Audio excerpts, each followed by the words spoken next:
Welcome back to my channel learn more by Shravani. Previous వీడియోలో మనం active voice passive voice గురించి తెలుసుకున్నాం friends. If anybody missed the video you please see in the description. Today will learn about the direct speech and indirect speech.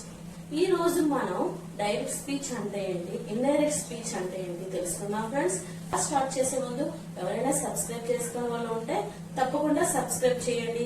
Video అనేది skip చేయకుండా చివరి వరకు చూస్తేనే మీకు ఆ టాపిక్ అనేది క్లియర్ గా అర్థమవుతుంది. Okay, let's start the class. Okay, what is direct speech? ఒక వ్యక్తి తను మాట్లాడిన మాటలను యథాతథంగా చెబితే, ఒక వ్యక్తి మాట్లాడిన మాటలను యథాతథంగా చెప్తే దాన్ని ప్రత్యక్ష కథనము, డైరెక్ట్ స్పీచ్ అంటారు. ఇండైరెక్ట్ స్పీచ్ అంటే ఏంటి? ఒక వ్యక్తి చెప్పిన మాటలను మీనింగ్ మారకుండా అంటే దాని యొక్క అర్థం మారకుండా తన మాటలుగా చెప్తే దాన్ని పరోక్ష కథనం, మీన్స్ ఇండైరెక్ట్ స్పీచ్ అంట. ఎగ్జాంపుల్స్ లో చూస్తే మనకి క్లియర్ గా అర్థమవుతుంది ఫ్రెండ్స్. Let's see that. చూడండి, Ramu said I am a doctor అని ఉంది కదా. అంటే ఏంటి ఇక్కడ? రాము సెడ్, ఎవరు చెప్పారు? రాము చెప్పాడు. ఏమని చెప్పాడు? I am a doctor. Ramu చెప్పాడు నేను డాక్టర్ అని రాము చెప్పాడు అని వస్తుంది డైరెక్ట్ స్పీచ్ లో. అయితే దీన్ని ఇండైరెక్ట్ స్పీచ్ లో Ramu said that he was a doctor. Ramu చెప్పాడు తను డాక్టర్ అని. ఇక్కడ ఏమని వచ్చింది? నేను డాక్టర్ అని వస్తుంది. ఇక్కడ తను డాక్టర్ అని వస్తుంది. అంటే ఏంటి? ఒక వ్యక్తి చెప్పిన మాటలను యథాతథంగా ఏమి మార్చకుండా చెప్తే దాన్ని డైరెక్ట్ స్పీచ్ అంటాము. ఇండైరెక్ట్ స్పీచ్ అంటే ఇక్కడ ఏంటి చేంజ్ అయింది? రాము చెప్పాడు నేను డాక్టర్ అని, నేను అనేది ఇక్కడ చేంజ్ అయింది. తను డాక్టర్ అని చెప్పాడు, నేనుని తనుగా మార్చాం ఇండైరెక్ట్ స్పీచ్ లో. ఒక సెంటెన్స్ అనేది మనం డైరెక్ట్ స్పీచ్ లో ఉందని ఎలా చెప్తాం? ఇన్వర్టెడ్ స్పీచ్ అనేది ఎప్పుడు కూడా ఇన్వర్టెడ్ కామర్స్ లో ఉంటుంది. ఇండైరెక్ట్ స్పీచ్ లో ఇన్వర్టెడ్ కామర్స్ అనేవి ఉండవు. It is a full sentence ఉంటుంది ఇక్కడ. అది డైరెక్ట్ స్పీచ్ కి ఇండైరెక్ట్ స్పీచ్ కి ఉన్న తేడా. అయితే ఇప్పుడు మనం ఒక సెంటెన్స్ తీసుకుందాం డైరెక్ట్ స్పీచ్ లో. అందులో చూడండి, Ramu said I am a doctor అని ఉంది. ఇక్కడ రాము ఏమవుతుంది? రాము అనేది స్పీకర్ అంటాము. స్పీకర్, రిపోర్టర్ అని కూడా అంటాము. ఎందుకు? Who is speaker in this sentence? ఎవరు చెప్తున్నారు? నువ్వు చెప్తున్నావా? No, Ramu is the speaker in this sentence. అందుకు మనం Ramu, this is the subject. ఈ సబ్జెక్ట్ నే స్పీకర్ ఆర్ రిపోర్టర్ అంటాము. అయితే next said is the reporting verb. ఈ ఇన్వర్టెడ్ కామాస్ లో ఉన్నది రిపోర్టింగ్ స్పీచ్ అవుతుంది. ఇన్వర్టెడ్ కామాస్ లో ఉన్నది రిపోర్టింగ్ స్పీచ్.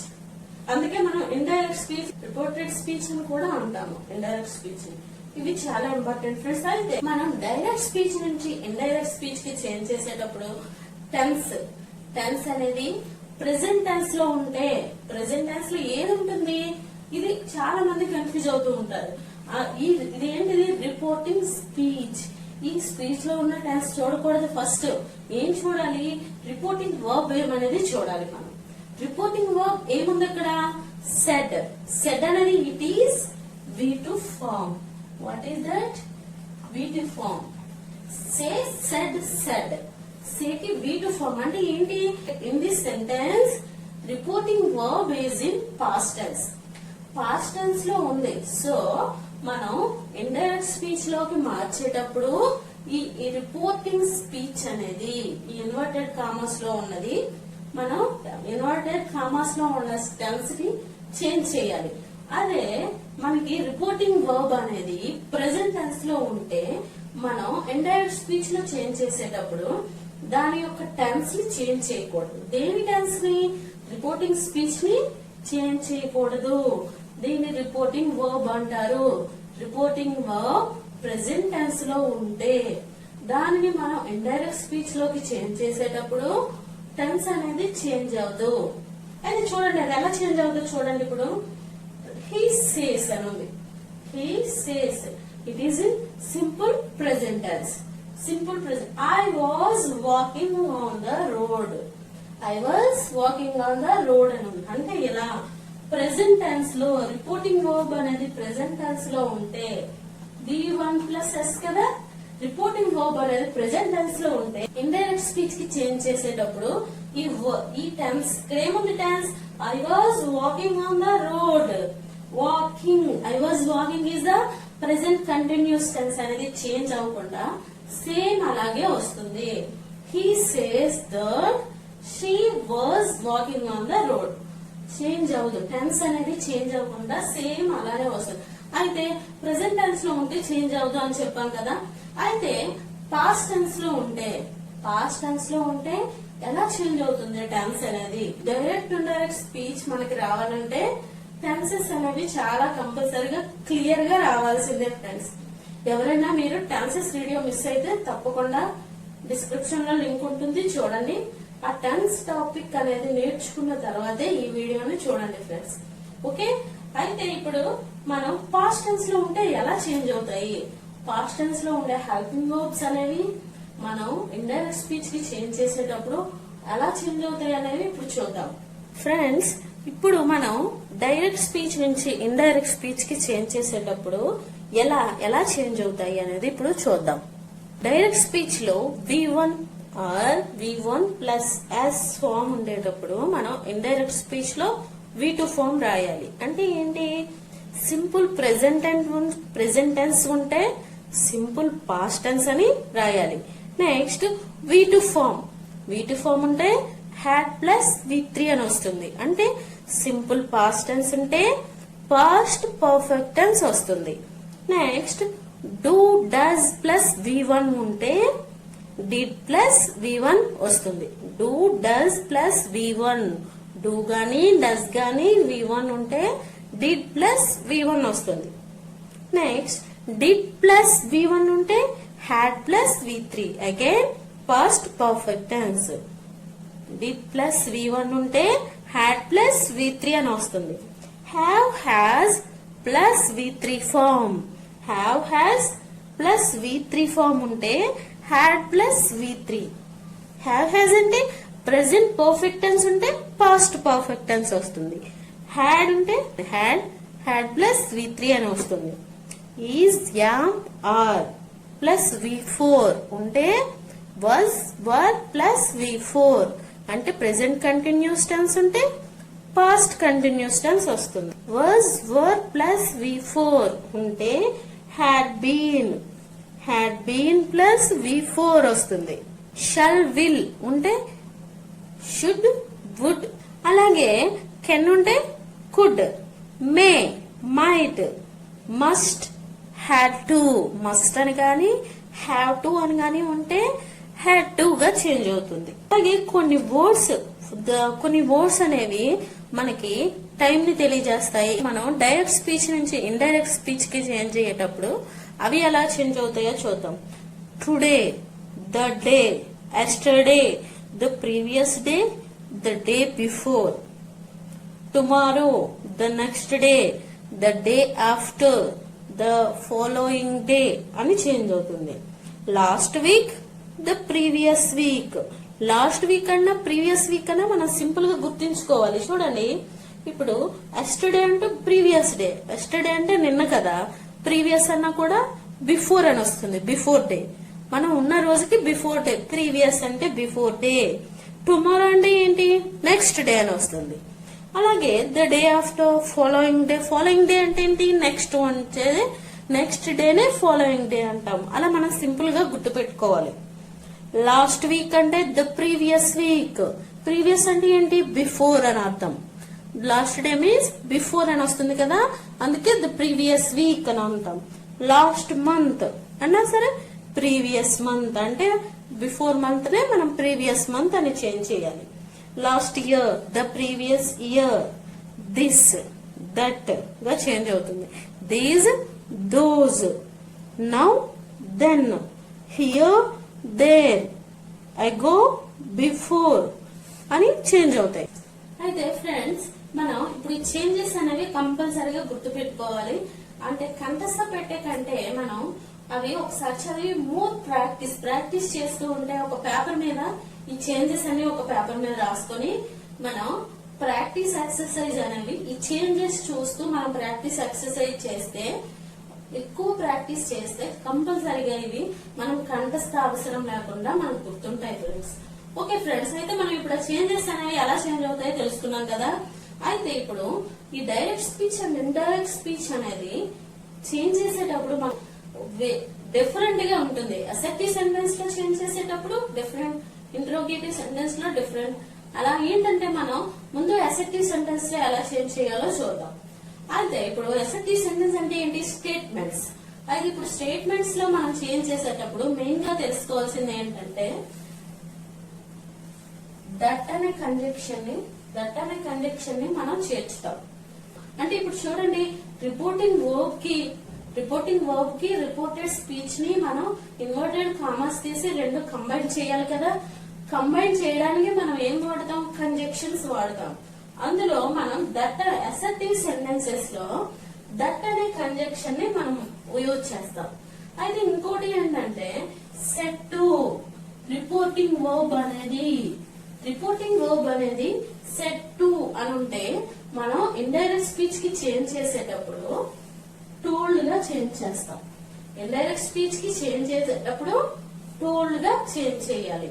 అదే ఓన్లీ సెడ్ అనుకోండి, సెడ్ ఉంటే నాట్ చేంజ్డ్, సెడ్ ఉంటే మనం చేంజ్ చేయకూడదు, సేమ్ అలానే రాయాలి. సెడ్ ఉంటే సెడ్ టు ఉంటే టోల్డ్ గా తీసుకోవాలి. Okay friends, let's change that. Examples చేస్తూ ఉంటే మనకి ఇంకా క్లియర్ గా అర్థమవుతుంది. చూడండి, he said to her you shall not disturb me. అంటే ఇక్కడ మనం ముందు ఏం చూడాలి? ఇన్వర్టెడ్ కామర్స్ ఉన్నాయా? ఉన్నాయి. So this sentence is direct speech. he said to her. అయితే రిపోర్టింగ్ వర్బ్ ఇక్కడ ఏ టెన్స్ లో ఉంది? రిపోర్టింగ్ వర్బ్ అనేది పాస్ట్ టెన్స్ లో ఉంది. సో మనకి ఈ ఇన్వర్టెడ్ కామర్స్ లో ఉండే సెంటెన్స్ యొక్క టెన్స్ అనేది చేంజ్ అవుతుంది. అది ముందు మనం తెలుసుకోవాలి. రిపోర్టింగ్ వర్బ్ అనేది పాస్ట్ టెన్స్ లో ఉంటే రిపోర్టింగ్ స్పీచ్ అనేది మనం టెన్స్ చేంజ్ చేయాలి అని ముందు తెలుసుకోవాలి. ఆ తర్వాత ఎలా చేంజ్ చేయాలనేది తెలుసుకుంటాం. Okay, this is in past tense కాబట్టి మనం రిపోర్టింగ్ స్పీచ్ టెన్స్ అనేది కంపల్సరీగా మార్చాలి. ఓకే, ముందు మనం సబ్జెక్ట్ తీసుకోవాలి. దిస్ ఈజ్ ద సబ్జెక్ట్, ఇది ఆబ్జెక్ట్. ఓకే, హీ ఇక రాస్తాం. సెడ్ టు అని ఉంది కదా ఇక్కడ. సెడ్ టు అని అంటే ఏం రాయాలి? టోల్డ్ అని రాయాలి. సెడ్ టు కి బదులుగా మనం టోల్డ్ అని రాయాలి. టోల్డ్ టు అని రాయకూడదు. సెడ్ టు ఉంటేనే మనం టోల్డ్ యూజ్ చేయాలి. మనకి కాంపిటేటివ్ ఎగ్జామ్ లో మనకి ఆప్షన్ లో కన్ఫ్యూజ్ చేయడానికి టోల్డ్ టు అని కూడా ఇస్తూ ఉంటారు. తొందరలో టోల్డ్ టు కూడా మనం టిక్ చేసేస్తూ ఉంటాం. అది కంపల్సరీగా చూసుకోవాలి. He told her. A conjunction use చేయాలి? ఇదేంటిది? ఈ రిపోర్టింగ్ సెంటెన్స్ ని రిపోర్టెడ్ స్పీచ్ ఇక్కడ ఈ కామా ఉంది కదా, ఈ కామాను తీసి మనం ఈ రెండింటిని కంబైన్ చేయడానికి దట్ అనే కంజంక్షన్ ని యూజ్ చేస్తాం. దట్ ఏమైంది? He told her that. ఇక్కడ ఏముంది? యు అంటే ఎవరిని డిస్టర్బ్ చేయొద్దన్నారు? He said to her. ఎవరికి? హర్ అనేది ఇక్కడ ఏంటి? ఆబ్జెక్టివ్ లో ఉంది కాబట్టి హర్ అని రాసాం. హర్ కి సబ్జెక్ట్ ఇక్కడ మనం సబ్జెక్ట్ లో రాయాలంటే షీ అని వస్తుంది. షీ అంటే సింపుల్ గా గుర్తు పెట్టుకోవడం ఏంటంటే ఇక్కడ యు అనేది ఏంటి? సెకండ్ పర్సన్ ఉంటే మనం ఆబ్జెక్ట్ ని ఆధారంగా ఇక్కడ ప్రొనౌన్ రాయాలి. ఇది కంపల్సరిగా సరిగ్గా వినాలి. సెకండ్ పర్సన్ ఉంటే ఆబ్జెక్ట్ ని ఆధారంగా చేసుకుని ఇక్కడ మనం ప్రొనౌన్ రాయాలి. అదే ఇక్కడ ఫస్ట్ పర్సన్ ఐ గాని మీ గాని ఉన్నాయనుకోండి, ఫస్ట్ పర్సన్ అంటే సబ్జెక్ట్ ని ఆధారంగా చేసుకుని మనం ప్రొనౌన్ రాయాలి. థర్డ్ పర్సన్ అంటే థర్డ్ పర్సన్ అలా వస్తుంది. నాట్ చేంజ్ అవ్వదు. ఏంటి? సెకండ్ పర్సన్ ఉంటే మనం ఆబ్జెక్ట్ ని ఆధారంగా చేసుకుని మనం ఇక్కడ ప్రొనౌన్ రాయాలి. అదే ఫస్ట్ పర్సన్ ఉంటే సబ్జెక్ట్ ని ఆధారంగా చేసుకుని ప్రొనౌన్ చేంజ్ అవుతుంది. థర్డ్ పర్సన్ అంటే నాట్ చేంజ్డ్. అయితే ఇక్కడ యూ ఉంది కదా, you is the second person. ఇక్కడ ఏంటి ఆబ్జెక్ట్? హెర్. హెర్ అంటే ఏమవుతుంది? హెర్ అనేది ఆబ్జెక్ట్, సబ్జెక్ట్ గా మారేటప్పుడు షీ అవుతుంది. షీ. షల్ ఏమవుతుంది? Should. Should not disturb. Disturb him. ఇక్కడ చూడండి మళ్ళీ హిమ్ ఉంది కదా, మీ ఉంది ఇక్కడ. మీ అంటే ఏంటిది? First person.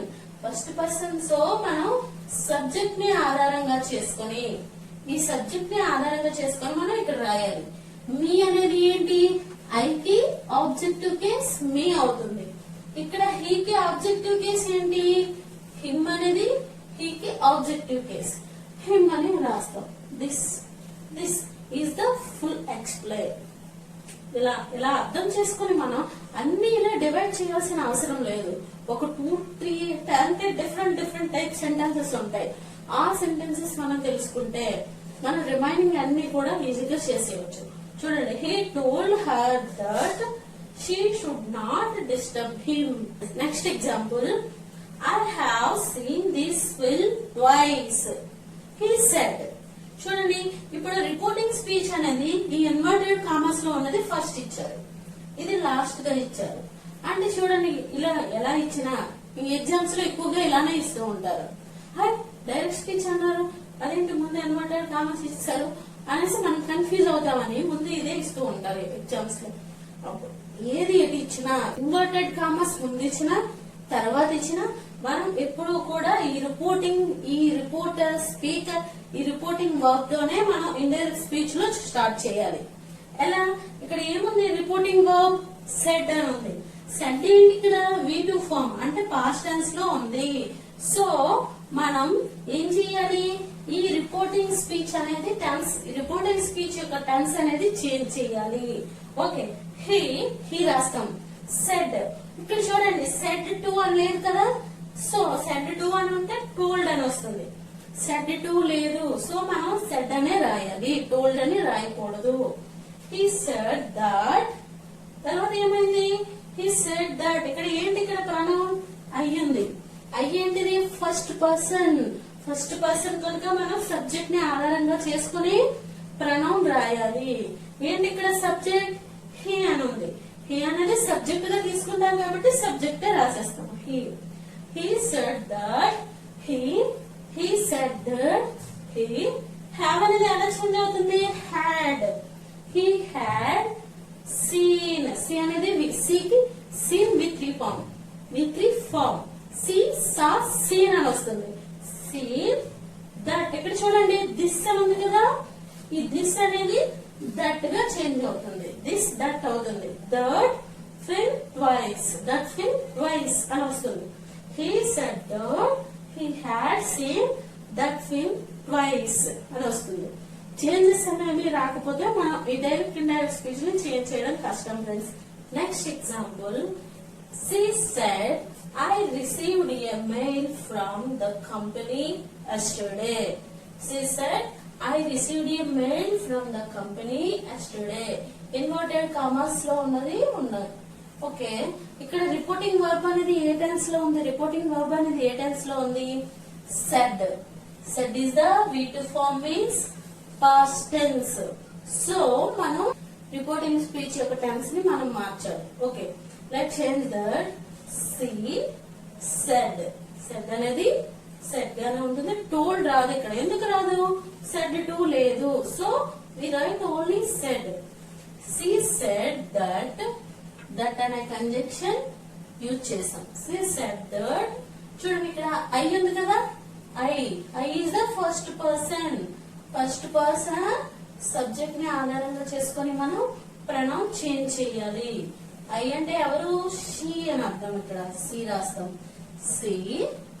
ఐ అనేది మనకి ఏంటి?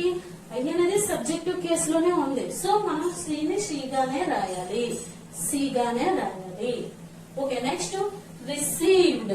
Received is the V2 form. V2 form ఎలా చేంజ్ అవుతుంది? హ్యాడ్. హ్యాడ్ ప్లస్ V3 గా చేంజ్ అవుతుంది V2 ఫార్మ్ అనేది. చూడండి, she had received a mail from the company same ఎలా ఉందో అలా రాసేస్తాం. A mail from the company. Yesterday ఏమవుతుంది? The day before.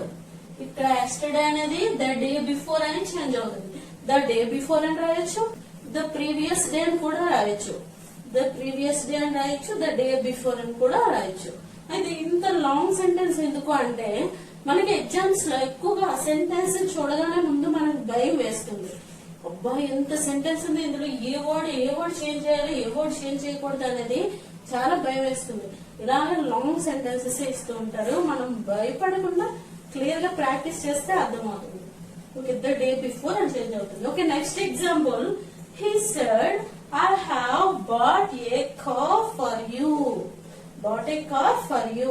Okay, he said. Said అనేది V2 ఫామ్ కదా, V2 ఫామ్ కాబట్టి మనం ఈ రిపోర్టింగ్ స్పీచ్ యొక్క టెన్స్ అనేది చేంజ్ చేయాలి. He said that. టోల్డ్ రాదు, సెడ్ టు ఉంటేనే టోల్డ్ వస్తుంది. He said that. నెక్స్ట్ చూడండి, ఐ అనేది ఏంటి? ఫస్ట్ పర్సన్ కాదు, ఫస్ట్ పర్సన్ కదా. హీ సబ్జెక్ట్ ని ఆధారంగా చేసుకుని ప్రనౌన్ రాయాలి. ఐ అనేది సబ్జెక్టివ్ కేసులో ఉంది, ఈ హీ కూడా సబ్జెక్టివ్ కేసులే రాయాలి. ఒకవేళ ఐ అనేది ఆబ్జెక్టివ్ కేసులో ఉంటే మీ ఉందనుకోండి, ఇక్కడ ఏమొస్తుంది? హిమ్ అని రాయాలి. మై అని వస్తే హిజ్ అని రాయాలి. అలా. ఓకే, హ్యావ్ అనేది హ్యాడ్ అవుతుంది. I had bought a car for. ఇక్కడ చూడండి, యు అనేది సెకండ్ పర్సన్ కదా. సెకండ్ పర్సన్ అయితే ఏం చెప్పారు? ఆబ్జెక్ట్ ని ఆధారంగా చేసుకుని ప్రనౌన్ రాయాలి అని చెప్పారు. But here is no object. Object లేని కేసులో మనం ఇక్కడ ఎవరికి చెప్తున్నారు? He said to I have. ఎవరికి? నాకు అంటే మీ అనే ఆబ్జెక్ట్ ని మనం ఇక్కడ లేనప్పుడు ఇమాజినేషన్ గా మీ అనే ఆబ్జెక్ట్ ని తీసుకోవాలి. అప్పుడు మీ అనే ఆబ్జెక్ట్ ని తీసుకుంటే ఏమవుతుంది? మీ అనే వస్తుంది. ఫర్ మీ, యు అనేది మీగా చేంజ్ అవుతుంది. ఇది కంపల్సరీగా గుర్తు పెట్టుకోవాలి. ఆబ్జెక్ట్ లేనప్పుడు మనం మీని ఆబ్జెక్ట్ గా ఇమాజినేషన్ చేసుకోవాలి. Okay, next example. I said to her I don't believe you. Okay, ఇక్కడ ఏముంది? సెడ్ టు అని ఉంది. ఏమవుతుంది? టోల్డ్ గా చేంజ్ అవుతుంది. Okay, I told her that అనే కంజంక్షన్ చేశాము. I told her that. ఇక్కడ ఏముంది? ఐ ఉంది. ఐ ఉంటే ఫస్ట్ పర్సన్ కదా. ఫస్ట్ పర్సన్ అయితే టీచర్ ఏం చెప్పారు? ఫస్ట్ పర్సన్ ని ఆధారంగా చేసుకుని ప్రనౌన్ రాయాలి అని చెప్పుకున్నాం. అది ఇప్పుడు సబ్జెక్ట్ ఏముంది? ఇక్కడ ఐ ఉంది. అయ్యిందంటే అయ్యింది అంటే రెండు ఫస్ట్ పర్సన్ ఏం రాయాలని కొన్నిసార్లు కన్ఫ్యూజన్ వస్తుంది. అయ్యింది సబ్జెక్ట్ కాబట్టి అయ్యనే రాస్తాం, అయ్యనే రాయాలి. ఇక్కడ చూడండి, డూ ఉంది కదా. డూ అనేది డిడ్ గా చేంజ్ అవుతుంది. డిడ్ నాట్ అని రాయొచ్చు, డిడెంట్ అని కూడా రాయొచ్చు. Did not believe her. చూడండి, ఇక్కడ యూ ఉంది కదా. యూ అనేది ఏంటి? సెకండ్ పర్సన్ అయితే ఆబ్జెక్ట్ ని ఆధారంగా చేసుకోవాలి. ఆబ్జెక్ట్ ఏంటి? ఇక్కడ హర్ అనే వస్తుంది. Okay friends, next example. The artist said my pictures have my hidden thoughts. The artist said my pictures have my hidden thoughts. Okay, the artist said that అనే conjunction చేర్చాం. said that my అని ఉంది కదా. My ఏంటి? ఇక్కడ first person. So మనం ఈ subject ని ఆధారంగా చేసుకుని ప్రనౌన్ రాయాలి. What is the subject here? The artist. Artist అనేది షీ కావచ్చు, సి కావచ్చు, హీ కావచ్చు, షీ కావచ్చు, ఏదైనా తీసుకోవచ్చు. అంటే మనకి ఆప్షన్ లో షీ ఇస్తే షీ రాయాలి, హీ ఇస్తే హీనే తీసుకోవాలి. ఎగ్జామ్స్ లో ఆప్షన్ లో ఇచ్చేటప్పుడు అది ఇక్కడ మనం చేంజ్ చేసేటప్పుడు హీగా తీసుకుందాం. ఇక్కడ హీగా తీసుకుందాం. అది ఏంటి? ఇక్కడ మై అనేది ఐ మీన్ మై. ఐకి పాజిటివ్ కేస్ గా ఉంది ఇక్కడ మై. సో మనం ఇక్కడ ఏం తీసుకోవాలి? ఆర్టిస్ట్ అనేది మనం హీగా తీసుకుంటే హీ ఏమవుతుంది? Him, his. ఇది ఆబ్జెక్టివ్ కేస్, హిజ్ అనేది పాజిటివ్ కేస్. హిజ్ తీసుకోవాలి. The artist said that his pictures have అనేది హ్యాడ్ గా చేంజ్ అవుతుంది. హ్యావ్ ఎలా చేంజ్ అవుతుంది? Had had. ఇక్కడ చూడండి మళ్ళీ మై ఉంది. మై అనేది మళ్ళీ ఏమవుతుంది? హిజ్. ఇక్కడ హిజ్ గా చేంజ్ అయింది కదా, హిజ్ హిడెన్ థాట్స్ అని వస్తుంది. This is how to change in direct speech into indirect speech in assertive sentences. Assertive sentences లో మనం ఎలా చేంజ్ చేయాలి, డైరెక్ట్ స్పీచ్ నుంచి ఇండైరెక్ట్ స్పీచ్ కి ఎలా చేంజ్ చేయాలనేది ఈ రోజు తెలుసుకున్నాం ఫ్రెండ్స్. మనం నెక్స్ట్ వీడియోలో ఇంటరోగేటివ్ సెంటెన్స్ లో 2 టైప్స్ ఉంటాయి. WH వర్డ్ క్వశ్చన్స్ ఉంటాయి, అలాగే SR నో టైప్ క్వశ్చన్స్ కూడా ఉంటాయి. ఈ క్వశ్చన్స్ అనేవి మనం ఎలా చేంజ్ చేయాలి, చేంజ్ చేసేటప్పుడు ఎలా మారుతాయి అనేది మనం నెక్స్ట్ వీడియోలో తెలుసుకుందాం. If you like this video, please do like, subscribe my channel and share your friends. Thank you for watching.